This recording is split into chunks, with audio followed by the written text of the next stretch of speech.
우리 오늘은요, 창세기 15장 한번 보도록 하겠습니다. 15장 6절, 한 절만 제가 봉독해 드리겠습니다. 자, 창세기 15장 6절입니다. 아브라함이 주를 믿으니 주께서 그것을 그에게 의로 여기셨더라. 아멘. 저번 주에는 여러분들에게 아브라함을 통해서 믿음의 시작이라는 주제로 여러분들과 함께 나누어 봤고요. 이번 주에는 믿음으로 시작했던 아브라함이 드디어 우리가 가장 기대하고 또 많이 관심을 가지고 있는 하나님 앞에 의롭다함을 입은 것, 칭의라고도 표현하기도 하고 또 우리가 흔히 사용하는 말로는 거듭남 이렇게 표현하기도 하지요. 굉장히 궁금합니다. 우리가 언제 거듭나는지 또 우리가 언제 하나님 앞에 의롭다함을 입게 되는지.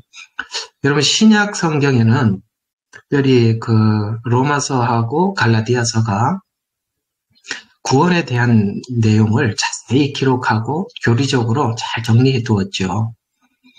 근데 로마서하고 갈라디아서에서 나오는 그 믿음으로 의롭게 되는 것, 그 다음에 또 그리스도를 닮아가는 생활, 뭐 이런 부분들을 로마서하고 갈라디아서에서만 정리를 하려면은 많이 혼선이 올 수 있습니다. 그걸 로마서 갈라디아서 하기 전에 우선 창세기에 말씀하고 있는 아브라함이 어떻게 믿음을 시작하였고 하나님은 또 그를 어떤 수준에 왔을 때 의롭다라고 그렇게 칭해 주셨는지 그런 그 아브라함의 일생을 통해서 우리에게 믿음과 구원을 설명하고자 하는 그 스토리를 모르면 교리적으로 들어가서만 이해하려고 그러면은 많은 부분들이 오해가 될 수가 있습니다. 오직 믿음으로 구원을 받는다. 하나님의 무조건 선택이다. 하나님의 은혜로 우리가 믿음을 갖게 된다. 하나님의 은혜로 의롭게 된다. 뭐 하나님의 은혜로 구원을 받는다. 이런 식으로 그냥 함부로 취급해버리면 굉장히 큰 심각한 문제가 됩니다. 예를 들어서 은혜도 하나님께서 가장 원치 않는 방종이 되고 은혜도 우리 인간의 죄성은 아무것도 하지 않아도 되지 않느냐. 또 은혜가 어떻게 되냐면 나는 은혜를 주시지 않았기 때문에 믿지 않았습니다. 이렇게 해서 하나님 앞에 내가 믿지 않은 것까지도 하나님 앞에 하나님의 문제로 돌려드릴 수 있는 이런 엄청난 문제를 가져올 수 있습니다. 그래서 일단은 제가 여러분들한테 권면하고 싶은 것은 로마서나 갈라디아서에서만이 구원과 믿음과 거듭남에 대한 이해를 하려고 하지 마시고 일단은 이 아브라함을 통해서 하나님께서 어떻게 그를 의롭다고 하셨는지 그 과정들을 이 역사 속에서 아브라함을 통해서 이해를 하시고 정리를 하셔야 됩니다. 왜냐하면 하나님께서는 믿음을 설명하실 때마다 아브라함을 예를 들어서 설명을 하고 있는데 아브라함 일대기를 모르고 아브라함 일대기 속에 하나님께서 무엇을 설명하려고 하는지 이해가 전혀 없으시면 로마서 가서 헤맬 수밖에 없습니다. 교리로 다 알 수는 없어요. 역사가 분명히 우리에게 역사를 통해서 하나님이 먼저 밝히시고 그 역사가 무엇인지 교리를 후반부에 가서 밝힌다는 거 꼭 기억해 주시기 바랍니다. 여러분들이 이렇게 설교를 하다 보면 질문을 할 수도 있고 그 질문들을 미리 제가 여러분들에게 좀 이해시키는 차원에서 우선 말씀을 좀 드렸습니다. 자, 저번 주에 말씀드리기를 아브라함을 제가 여러분들에게 설명을 하면서 성경에서 믿음이라는 단어를 특히 아브라함을 통해서 믿음을 설명할 때 그 믿음이라는 단어를 쓸 때 이 단어의 뜻을 우리가 잘 이해를 하고 들어가셔야 됩니다. 일단은 믿음이라는 말을 할 때는 이걸 생각하셔야 돼요. 행위가 아닌 이런 뜻이 있습니다. 그걸 먼저 생각하고 믿음을 생각하셔야 돼요. 행위가 아닌 믿음 이런 이야기입니다. 또 하나는 두 번째는 믿음이라는 표현을 썼을 때는 인간에게 조건이 없었다라는 것을 전제하는 겁니다. 조건이 인간에게 없었다. 하나님께만 있었다. 이런 뜻입니다. 이 두 가지를 믿음할 때마다 이걸 생각을 하고 믿음을 이해를 하셔야 됩니다. 예를 들어서 하나님께서 율법을 주셨죠. 먼저는 믿음보다는 율법을 주셨어요. 그러니까 율법을 주셔서 우리에게 네가 율법을 지켜서 의롭다고 돼봐라 라고 했을 때 성경은 이렇게 결론을 내립니다.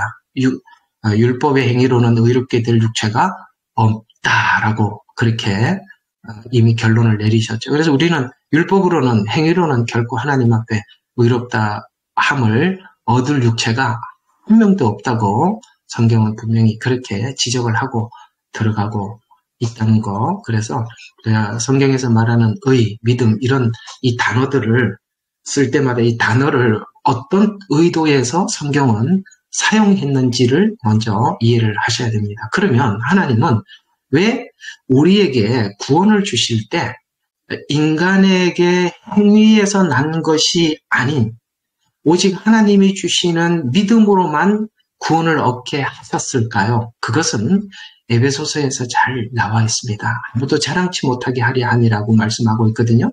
에베소서 2장 8절과 9절에 보면 너희가 믿음으로 말미암아 은혜로 구원을 얻었으니 분명히 믿음, 은혜 이렇게 나왔습니다. 이것은 너희에게서 난 것이 아니요 하나님의 선물이라. 행위에서 난 것이 아니니 아무도 자랑치 못하게 하려 함이라. 가장 중요한 부분이 이겁니다. 자랑치 못하게 하려 하는 겁니다. 왜냐하면 구원의 공로가 우리에게 들어오면 안 되기 때문에 그렇습니다. 왜냐하면 하나님은 아들을 주셔서 십자가에 못 박아서 우리 죄를 대신해서 우리를 구원하셨는데 그것이 우리의 공로로 넘어가게 되면 하나님께서 십자가에서 하신 일들이 아무 의미가 없어지게 되겠죠. 그래서 하나님은 우리에게 구원을 선물로 주셨고 아무도 자랑치 못하게 하려 함이라. 여러분들이 구원을 이해를 할 때마다 믿음도 자랑이 안 되고 그저 오직 하나님 주신 은혜와 감사만이 전부라면 여러분들이 구원을 잘 이해를 하고 있는 건데요. 거기에 자꾸 우리 인간의 어떤 조건들, 그 조건 중에 하나가 믿음도 조건이 될 수 있다는 것입니다. 믿음도 자랑이 될 수 있다는 것입니다. 이런 것까지도 만약에 우리의 공로나 우리의 자랑으로 이해를 하려고 하는 것이 조금이라도 남아있다면 성경에서 말하고 있는 믿음, 의, 칭의 이런 단어들을 여러분들이 이 단어에 대한 이해가 부족한 것입니다. 자, 그러면 저번 주에 12장을 여러분들에게 말씀을 드렸고 중간에 할 얘기는 많지만 그냥 좀 빨리 넘어가서 15장을 여러분들에게 선택을 해서 말씀을 드렸는데 자, 여기서 성경은 하나님의 선물이다. 아무도 자랑치 못하게 하리 함이라. 이렇게 말씀하셔서 아브라함을 인도하시는 그 과정들을 쭉 보게 되면 아브라함은 하나님 앞에 자랑할 것이 믿음이 22장에 가서 완전한 믿음을 우리에게 공개해 주셨죠. 그럼에도 불구하고 아브라함은 하나님 앞에 자랑할 것이 하나도 없었다고 계속 성경에서는 아브라함의 그 일대기를 쭉 기록을 하고 있는데 자 12장부터 15장 사이에 여러 일들이 있었습니다. 15장 1절 한번 보시죠. 이렇게 나와 있습니다.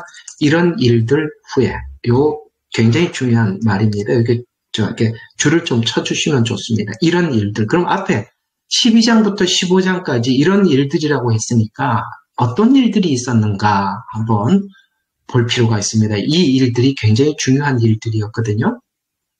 자, 그러면 12장 8절에 보면 이제 아브라함이 하나님께서 지시한 땅으로 갔습니다. 거기서 이제 12장 8절에 보면 이렇게 말씀합니다. 들어가고 난 뒤에 하나님 이렇게 말씀하십니다. 이 땅을 내 씨에게 주리라 하시리니 그가 그곳에 다 자기에게 나타나신 자 여기 잘 보세요. 주께 제단을 쌓고 주의 이름을 불렀더라. 여기 굉장히 중요한 이야기입니다. 하나님께서 지시한 땅으로 들어갔습니다. 그리고 그 땅에 들어가서 주의 이름을 불렀습니다. 이게 뭐냐면 하나님의 인도하심 속에 하나님의 이름을 불렀다는 것은 그 하나님의 인도함에 아브라함이 반응했다는 겁니다. 굉장히 중요한 단어입니다. 반응입니다. 우리가 가만히 하나님이 있는데 하나님이 은혜도 주시고 선택도 해주시고 그냥 다 믿게 해주신 것이 아니라 하나님께서 이끄시는 자들은 하나님께서 이 모든 이끄심 앞에 일어나는 모든 일들을 하나님이 이끄시는 이끄심으로 이해를 하게 되는 것입니다. 그래서 하나님께서 나를 부르시고 나를 이끌어가는 과정 속에서 일어나는 수많은 일들이 세상 사람들이야 우연히 일어나는 일로 이해를 하지만 아브라함에게는 절대 우연이 아닙니다. 왜? 하나님께서 선택해서 하나님께서 지금 약속하고 이끌고 있거든요. 그러니까 아브라함은 모든 상황 속에서 뭘 바라보게 되냐면 하나님께서 자기 자신을 이끄시는 것을 보게 되는 것입니다. 그걸 하나님 앞에 반응한 것을 오늘 주의 제단을 쌓고 주의 이름을 불렀더라. 오늘 쉽게 말해서 예배자라는 뜻이기도 하고 하나님께서 이끄시는 이끄심에 아브라함이 반응한 것입니다. 이게 바로 우리 자유의지가 하나님 앞에 반응하는 겁니다. 그래서 우리가 이 이야기를 얼핏 보면 내가 믿어서 구원을 받았다라는 말과 연관이 있는데 그건 제가 오늘 연관은 안 시키겠습니다. 이게 복잡한 이야기예요. 우리 자유의지가 하나님의 이끄심에 내가 반응을 했다는 뜻입니다. 그래서 주의 이름을 불렀더라라는 뜻입니다. 그리고 여기서 가나안 땅에 들어가서 한 번 주의 이름을 불렀는 게 아니라 계속 어떤 일이 있게 되냐면 12장에 이런 얘기가 나옵니다. 가나안 땅에 기근이 들어서 애굽으로 내려가게 되죠. 바로에게 사례를 눈알아 속여서 빼앗기게 되고 그 대가로 양소, 나귀, 남종, 여종, 그 다음에 암나귀, 낙타를 얻고 돌아오는 수모를 겪습니다. 그러나 하나님께서 이 바로의 집에 큰 역병을 내려서 사라와 아브라함의 소유를 되찾아 주게 되죠.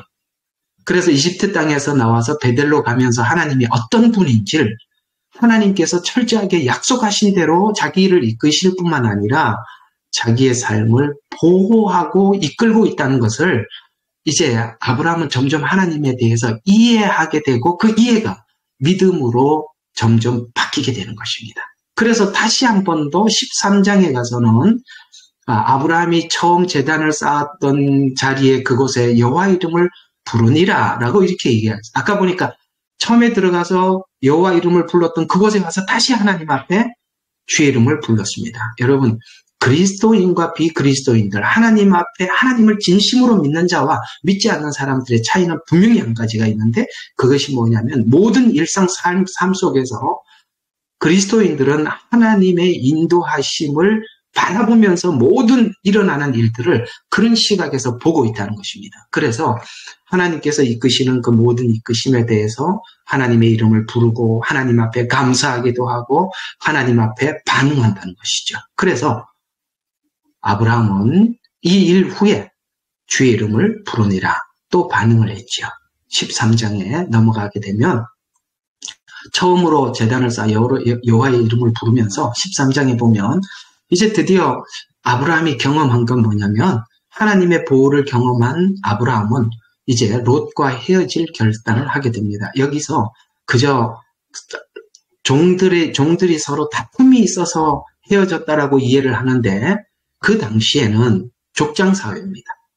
그 족장사회는 자기 쪽에 종들이 얼마나 많이 소유하고 있느냐에 따라서 타 족장들과 싸워서 질 수도 있고 이길 수도 있어요. 그래서 많은 종들을 거느리는 것이 힘이에요. 그럼 롯과 아브라함이 아무리 종들이 다투더라도 함께 있는 게 좋죠. 함께 있어야 보호를 받죠. 그러나 아브라함이 롯과 헤어지게 된 원인이 무엇이냐면 하나님께서 사례를 보호하시고 자기를 보호하시는 걸 확인하면서 이제 아브라함과 롯은 서로 갈라치기로 결단을 한 것입니다. 이것은 하나님께 내 모든 신변과 보호를 맡기겠다는 뜻입니다. 그래서 아브라함 목자와 롯의 목자의 다툼을 보고 갈라서기를 결단하죠. 이 말은 더 이상 사람의 숫자로 자신을 보호하지 않겠다는 결단입니다. 그래서 갈라선 후에 하나님은 아브라함에게 다시 이렇게 말씀하시고 계십니다. 13장 15절에 보면 보는 모든 땅을 내게 줄 것이며 내 씨를 셀 수 없게 할 것이라고 약속을 하시면서 18절에 보면 헤브론에 있는 마므레 평지에 와서 그에게 거하며 그곳에서 주를 위하여 제단을 쌓았더라. 또 하나님께 제단을 쌓았습니다.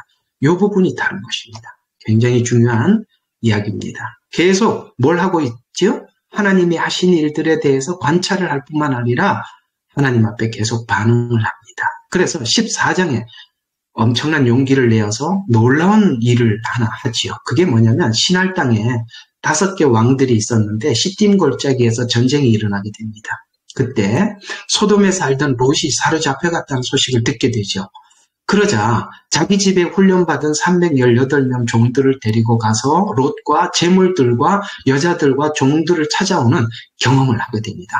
대단합니다. 사실 이건 객 아니겠습니까? 타지에서 온 객인데 그 본토인들과 전쟁을 해서 자기 조카 롯을 데리고 온다는 것은 그만큼 아브라함은 지금 어떤 상태가 와 있느냐면 하나님께서 자기와 약속하셨고 그 약속하신 대로 이끌고 있다는 거, 그리고 그 약속이 이루어지기까지 철저하게 자신을 보호하고 있다는 것을 믿고 롯과 갈라질 뿐만 아니라 롯이 사로잡혔다는 얘기를 듣고 자기 종들을 데리고 가서 건져올 만큼 그는 하나님 앞에 담대해져 가고 있는 것입니다. 조금 여기서 멈춰서 여러분들에게 좀 소개를 해드리면, 하나님께서 선택하고 하나님께서 이끄시는 모든 사람들은 모든 상황을 겪어가면서 반드시 달라지는 것이 하나가 있다면 믿음이 자라게 되어 있습니다.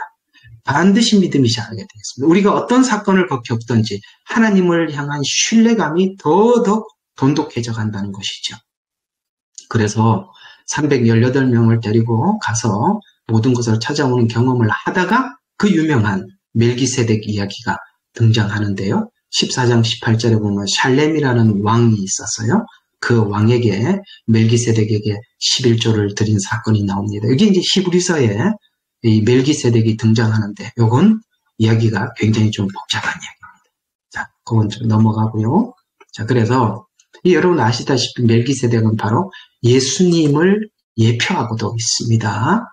그래서 자, 이런 일련의 많은 일들, 사라와 애굽에 내려가서 사라를 빼앗겼다 되찾아온 일, 그 다음에 롯과 헤어진 일, 시날 땅에 잡혀간 롯을 찾아오는 일, 이런 일들이 12장부터 14장까지 쭉 기록되어 있다가, 자, 15장 1절에 보니까 이런 일들 후에 요 말이 딱 들어가 있습니다. 앞에 이런 일들이 있고 난 이후에 아브라함은 지금 어떤 상태라고 여러분에게 말씀을 드렸었죠. 그래서 이 15장에 들어와서 이제 하나님 드디어 아브라함에게 이런 이야기를 하기 시작합니다. 15장 1절에 이런 일들 후에 주의 말씀이 환상 중에 아브라함에게 임하여 말씀하시기를 아브라함아 두려워 말라 나는 너의 방패요. 예, 맞습니다. 지금까지 하나님의 보호자였습니다. 방패요. 이 말에 완전히 수긍합니다. 그 다음에 너의 지극히 큰 상이라 하시니라 라고 할 때 드디어 2절에 보면 아브라함이 말씀드리기를, 여러분 여기서 굉장히 중요한 얘기 하나 있습니다. 여러분 12장부터 14장까지 아브라함이 하나님 앞에 하나님이 수많은 약속을 하고 말씀을 하셨지만 한 번도 하나님이 하신 말에 대답을 하거나 반응을 한 적이, 직접 말로 대답한 적이 한 번도 없습니다. 잘 보세요. 처음 하나님께서 하신 말씀에 처음으로 대답한 겁니다. 굉장히 중요한 겁니다. 처음 대답한 겁니다.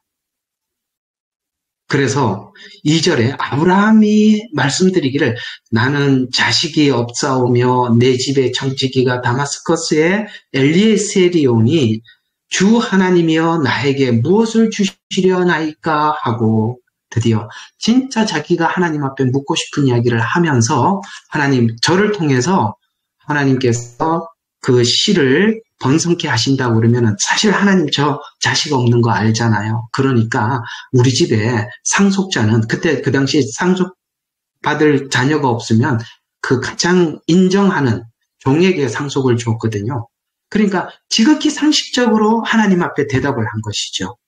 그러면서 엘리에셀이오니 주 하나님이여 나에게 무엇을 주시려 하나이까 하고 주시려 하나이까라고 이 말은 뭘 주시려고 하십니까? 라고 하는 말보다는 하나님 저에게는 직접 주실 만한 지금 상황이 아니에요. 이런 형태의 말이 여기 들어가 있는 것이죠. 그래서 15장에 들어와서 확인하는 것은 하나님의 약속, 그 수많은 약속을 할 때 한 번도 대답을 안 했다가 아브라함이 처음으로 하나님께 대답한 것이죠. 실제 아브라함은 자식이 없었고 자식을 낳을 수도 없었습니다. 그래서 가장 신임했던 엘리에셀을 추천해 드리지만 하나님은 분명히 이렇게 말씀하십니다.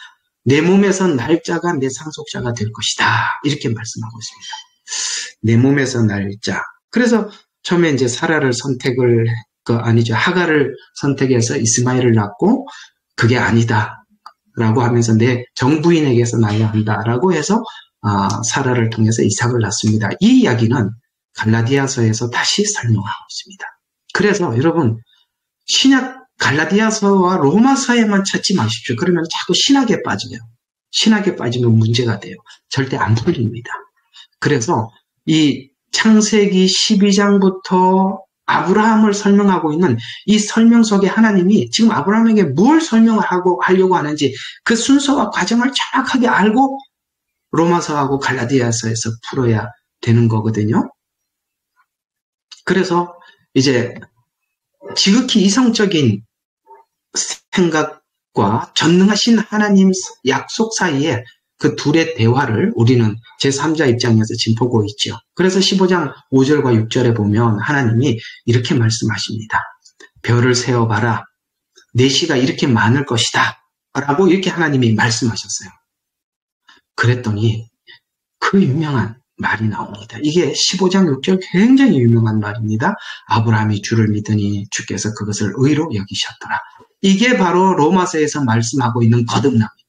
이게 바로 칭의입니다. 이걸 인용을 해서 로마서에서는 계속 아브라함이 하나님을 믿어서 그때서야 하나님이 아브라함을 의롭다고 하셨다라고 말하고 있습니다.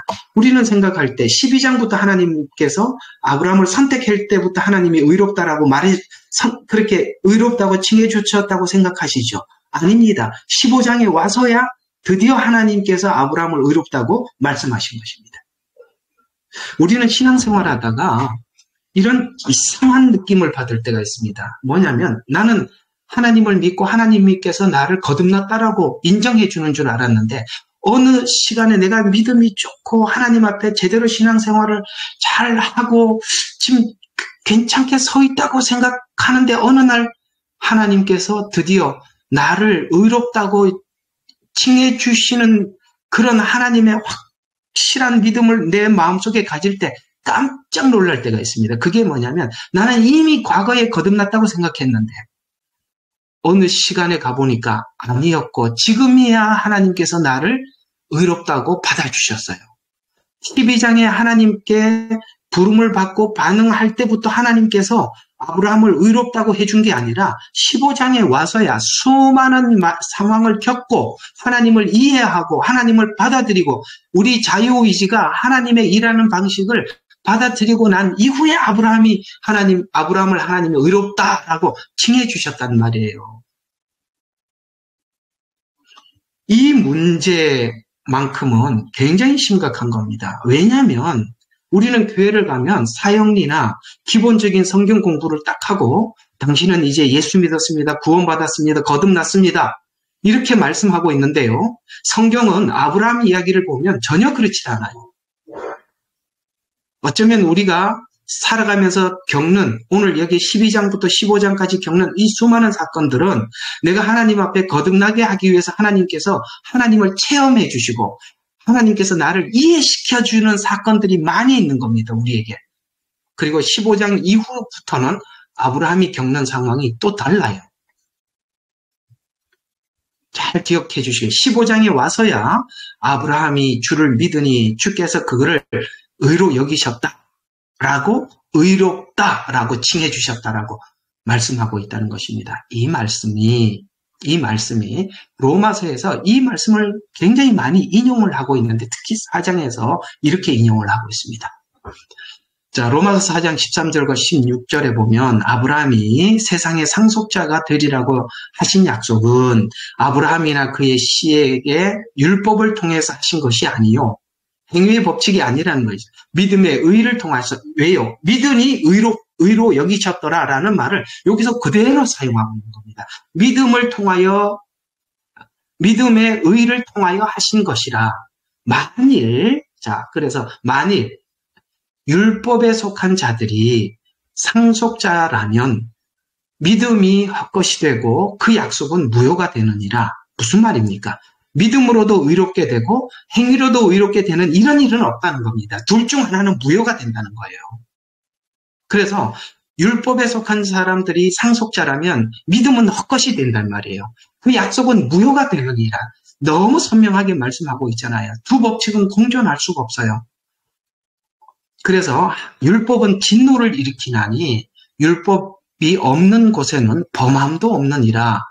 그러므로 상속자가 되는 것이 은혜를 따라 되기 위해서는 믿음으로 되거니와 마침내 그 약속을 모든 씨에게 확고히 하려 합니다. 무슨 말입니까?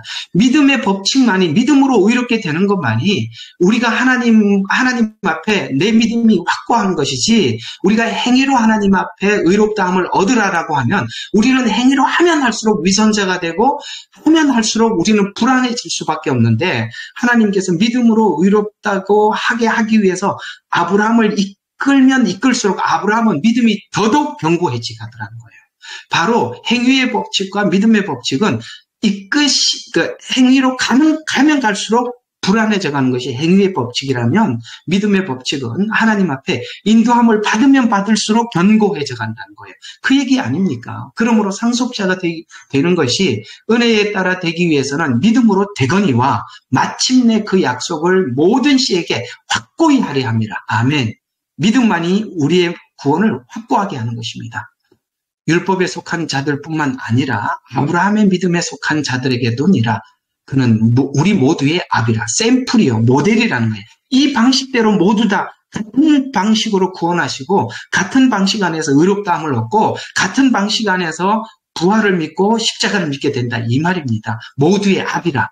그래서 아브라함이나 그 후손은 율법이 아닌 믿음으로 대조하고 있는 것입니다. 대조하는 이유는 인과율에 인과율에 내가 하나님 앞에 믿음을 줬기 때문에 구원을 얻었다라는 이 믿음조차도 그런 게 아닌 하나님이 하신 결과로 얻은 구원이라는 말이 되는 것입니다. 이 말에 오해는 하지 마십시오. 나중에 오해될 만한 수많은 그 사건들을 내용들을 다시 거명하면서 너희가 만약에 은혜로 구원을 받았는데 죄를 지을 수 있느냐?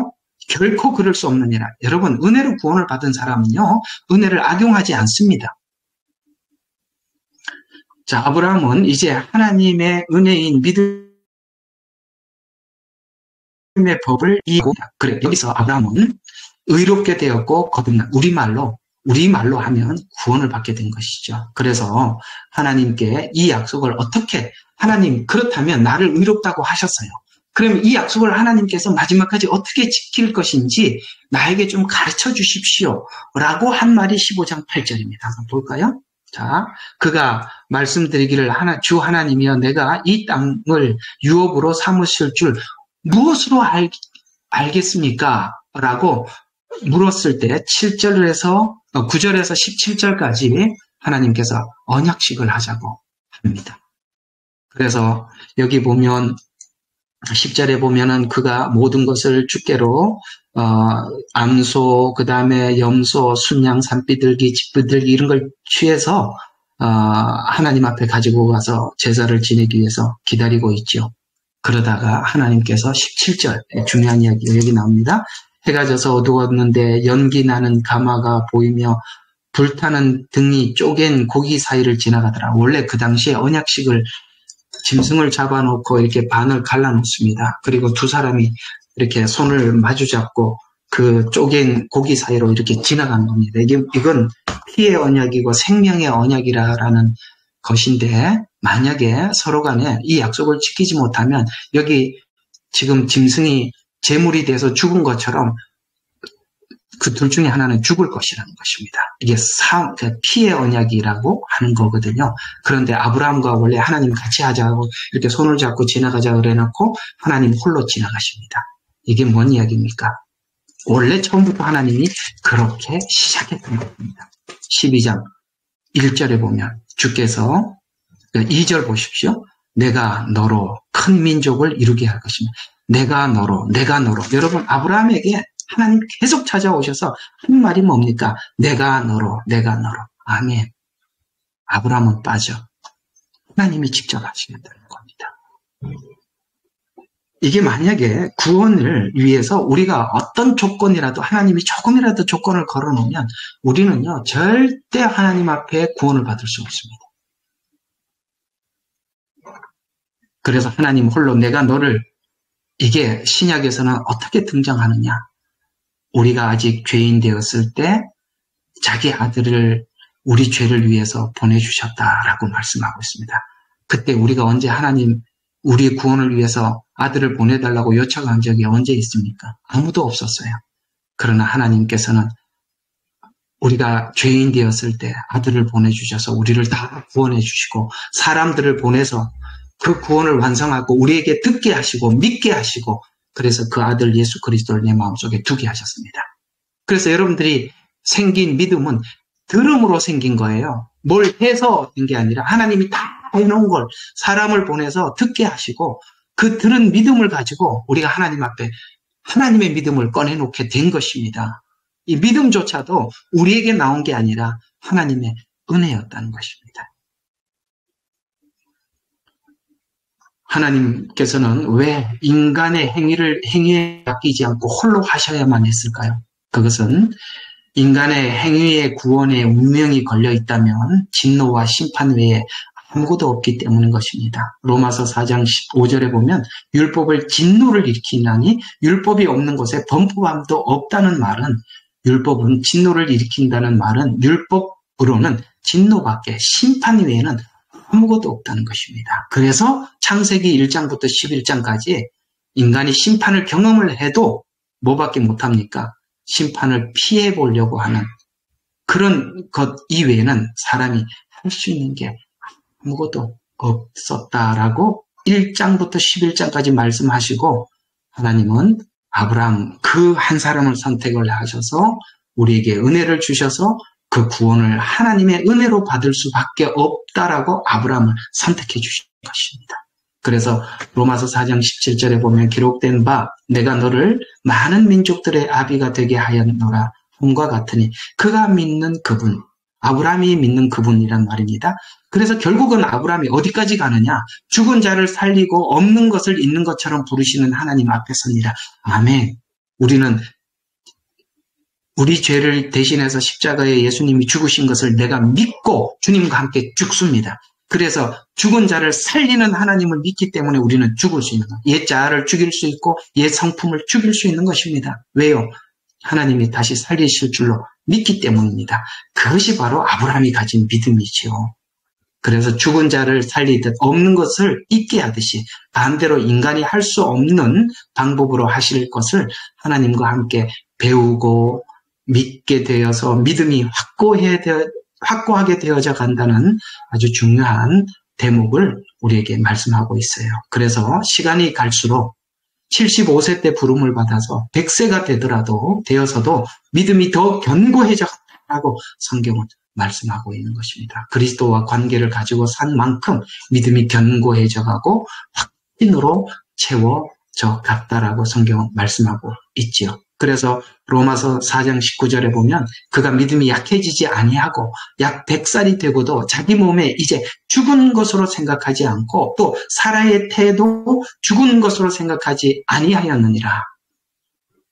그래서 정말 주님과 함께 동행하는 사람들은 하나님께서 이끄시는 모든 일들에 반응하게 되고 그 반응이 우리가 하나님을 이해하게 되고 받아들이게 되고 그래서 믿음이 더욱더 견고해지고 확고해져 가는 거구나라는 것을 우리가 알게 되죠. 이삭을 그 번제에 드린 것은 예수님이 십자가의 죽음을 의미하고 히브리서에서는 그가 하나님 앞에 이삭을 드린 이유가 다시 살리실 줄로 믿었기 때문에 드렸다라고 히브리서 11장에 분명히 말씀하고 있습니다.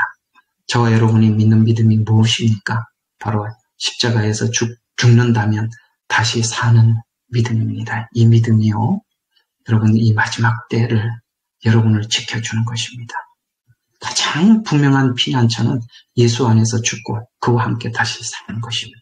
자, 결론을 말씀을 드리면 이 내용은 오해하게 되면 선택도 믿음도 하나님이 은혜로 주실 것이라면 인간을 위해 인간의 자유의지는 아무것도 할 것이 없다고 생각하게 되는 것이 바로 인간이 생각하고는 은혜를 악하게 악용하는 것입니다. 이것을 아브라함의 삶을 통해서 깨끗하게 정리해 주는데 아브라함은 그저 하나님이 주신 은혜 앞에 그는 진실하게 반응했다는 것. 이게 자유의지입니다. 신앙은 하나님이 하신 일 앞에 반응하는 것이죠. 그래서 하나님의 인도하심을 그가 보게 되고 그 믿음은 하나님 앞에 더욱더 깊어져 갔습니다. 행위로 구원을 받으려는 사람들은 반대로 점점 위선자가 될 수밖에 없습니다. 그래서 로마서에서는 믿음 구원을 오해할까 싶어서 이런 말씀을 많이 반복을 해요. 로마서 6장 1절에 보면 우리가 무슨 말을 하리요? 은혜가 넘치게 하려고 죄에 거할 수 있겠느냐? 결코 그럴 수 없느니라. 여러분, 진심으로 하나님 앞에 은혜를 경험한 사람들은요, 왜 그래? 우리 은혜를 더 받으려면 죄를 지은 사람들에게 하나님 은혜가 임하더라. 그러니까 내가 좀 죄를 더 지으면 은혜가 임하지 않을까? 이런 생각 꿈에도 하지 않습니다. 그래서 죄에 대해서 죽은 우리가 어떻게 더 이상 그 가운데 살겠느냐? 이렇게 반응하는 게 정상이지요. 약한 사람들은 야, 뭐 은혜 주신다며, 어떻게 해도 하나님 구원하신다며, 그래서 구원파가 되어가는 겁니다. 그래서 우리는 내가 결코 그럴 수 없습니다라는 내 속 깊은 곳에서부터 죄를 거부하는 사람으로 살아갈 수밖에 없게 되지 않았느냐라고 오늘 우리에게 말씀하고 있습니다. 자, 오늘 15장에 있는 아브라함이 의롭다라는 이 칭함을 받는 것은 12장에 부를 때부터 선택에서부터 시작했던 것이 아니라 그가 살면서 하나님을 여러 각도로 경험을 하고 하나님 앞에 반응을 하고 하나님을 이해하고 그때 진심으로 하나님이 하신 방법에 대해서 받아들이게 되고 그때 내가 믿음으로 의롭게 하려고 하는, 구원하려고 하는 이 부분에 대해서 아브라함이 그걸 받아들이게 될 때 의롭다라고 하나님이 칭해 주셨다. 칭해 줬다는 말이 무슨 말입니까? 아브라함은 의롭은 것이 아니라 하나님이 하시는 일에 대해서 받아들여서 하나님이 너는 의롭다라고 이렇게 덮어주신 거야. 의로 이렇게 덮어주셨다. 칭해 주셨다라는 뜻입니다. 바로 이것이 아브라함을 통해서 믿음, 구원을 설명하는 하나님의 방식입니다. 자, 다음 주에도 여러분들과 함께 또 한번 이스마엘을 중간에 또 낳게 되지요. 도대체 이 얘기는 또 왜 들어가 있나? 다음 주에 한번 또 여러분들과 함께 나누도록 하겠습니다. 잠시 한번 기도하겠습니다. 하나님 선택하시고 하나님께서 우리를 이끄신 것에 대해서 우리는 조금 더 의심하지 않습니다. 우리 주변에 일어나는 수많은 사건들 앞에 우리 하나님의 일하심을 보게 해주시옵소서.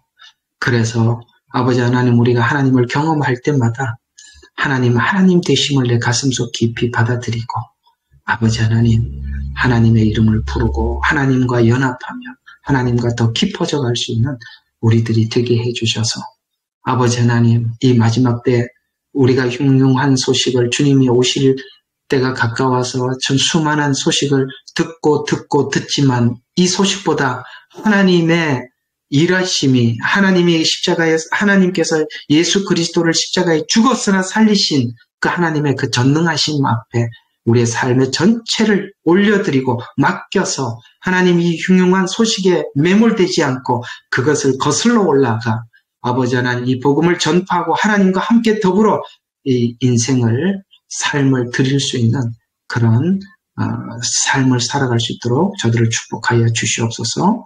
예수 그리스도 이름으로 기도드렸습니다. 아멘.